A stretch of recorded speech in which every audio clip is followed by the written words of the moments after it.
भंडारा जिल्ह्यातील पवनी तालुक्यातील अडाड्यातील तंटामुक्त समिती अध्यक्ष निवडणुकीला ग्रामस्थांच्या तक्रारीने आले आगळे वेगळे वळण।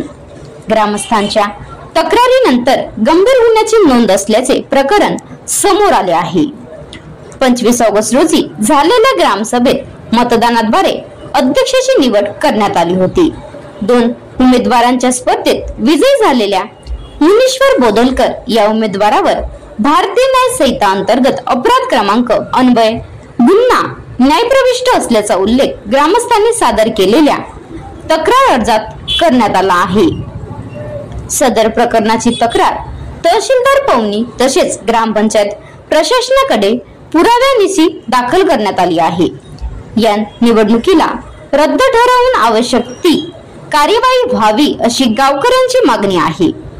ग्रामस्थांच्या म्हणण्यानुसार तंटामुक्ती पदाधिकारी निवडणुकीसाठी उमेदवाराची पोलीस चारित्र्य पडताळणी होणे बंधनकारक असतानाही ग्रामपंचायत प्रशासनाने त्याकडे दुर्लक्ष केले, त्यामुळे गावात वाद निर्माण होण्याची शक्यता आहे।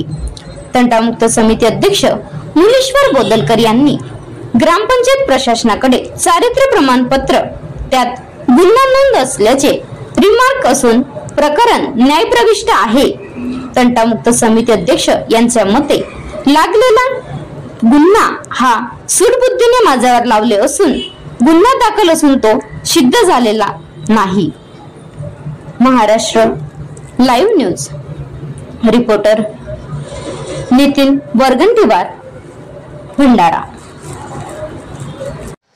नमस्कार, मी चिंतामण शेषराव वाघमारे, सामाजिक कार्यकर्ता, अड्याड, तालुका पवनी, जिल्हा भंडारा येथील रहिवासी आहे। दिनांक 25/8/2025 रोजी झालेल्या ग्रामसभामध्ये तंटामुक्ती अध्यक्षाची निवड करण्यात आलेली आहे। त्या निवडीमध्ये शासनाने, महाराष्ट्र शासनाचा जो गृह विभाग आहे त्यांनी जो जी.आर काढलेला आहे 8/3/2016 रोजी, त्या जी.आरच्या अनुसार ग्रामपंचायत प्रशासनाने निवडीसंबंधी कोणतेही निकष पाळलेले नाही आणि ते नियुक्ती योग्य पद्धतीने झालेली नाही।